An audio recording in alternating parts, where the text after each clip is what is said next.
Quando sentono suoni st'organetto, succede intorno un vero manicomio. Fanno ruota tutta gente del rispetto e pare che andranno fuochi Sant'Antonio.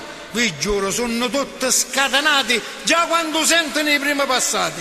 Lello Franco è un maestro suonatore che tutta gente chiama professore.